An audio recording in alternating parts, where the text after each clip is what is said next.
우리가 선처를 받고자 한다면 가장 중요한 게 뭐예요?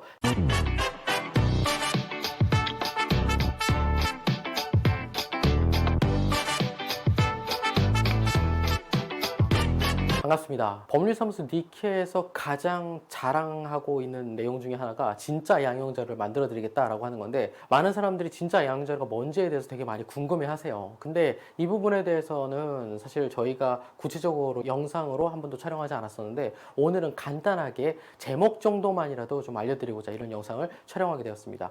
진짜 양형자료라는 게 뭘까요? 반성문이나 사과문 같은 걸로 정말 많이 제출한다고 하더라도 이 사람이 말뿐인 반성이면 어떡하지? 말뿐인 사과하면 어떡하지? 라는 생각을 안 할 수가 없어요. 그래서 객관적이고 구체적 그리고 과학적인 자료로 한번 입증을 해보자라는 겁니다. 이 판결문을 보시면 확인할 수 있다시피 이 사람에 대한 강간통념 수용 촉도라든지 혹은 성범죄 재범 가능성에 대한 검사를 한 걸로 알 수 있을 거고요. 자, 그 다음에 검찰청에서 하는 이 분석 기법을 보면 여기서도 마찬가지로 성범죄 재범 가능성과 실제로 사이코패스 테스트에 대한 이야기를 하고 있는 것을 우리가 확인할 수가 있습니다. 이 내용이 뭐냐? 실제로 법원이라든지 검찰 같은 경우는 이런 내용들의 자료들을 이미 활용을 하고 있음에도 불구하고 변호사들 측에서는 이런 부분을 제대로 활용하지 못한다는 게 가장 큰 문제라고 생각합니다. 따라서 저희는 진짜 양형 자료라 함은 이런 자료를 얘기하는 것이고, 이런 자료를 어떻게 정리할 것인지, 그리고 이런 점에서 대응을 어떻게 할 것인지를 구체적으로 상담을 드릴 수 있다는 것을 얘기하고자 이렇게 영상을 촬영하게 된 것입니다. 이게 뭔지 간단하게 한번 설명해 볼게요. 사이코패스 테스트. 사실상 그 뭐 고유정 씨라든지 아니면 이은혜라든지 기타 등등의 어떤 살인 사건이 발생하게 되면 정말 많은 사람들이 사이코패스를 하겠다라고 얘기를 하는 부분들을 많이 볼 수 있을 거고요.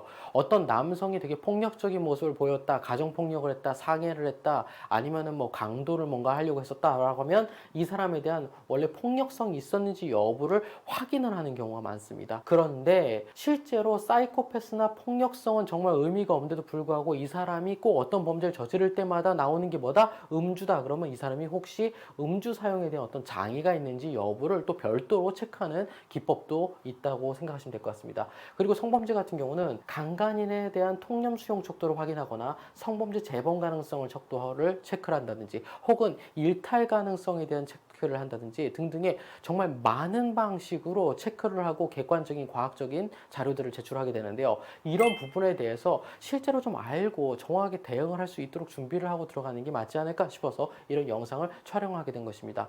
그렇다고 해서 실제로 이런 것들을 이용해서 무조건적으로 뭐 좋게만 평가를 하겠다, 그게 아니에요. 우리가 선처를 받고자 한다면 가장 중요한 게 뭐예요? 실제로 내가 강간통념이 문제가 있다거나 성범죄 재범이 문제가 있거나 아니면 내가 폭력성은 없는데 음주에 대한 부분이 문제가 있구나, 이렇게 원인을 정확하게 파악해서 내가 향후에는 결코 재범을 저지르지 않도록 하는 거, 이게 가장 중요하기 때문에 이거에 대해서 명확하게 알아야 된다는 것을 제가 수차례 강조하는 것이라고 생각하시면 될 것 같습니다.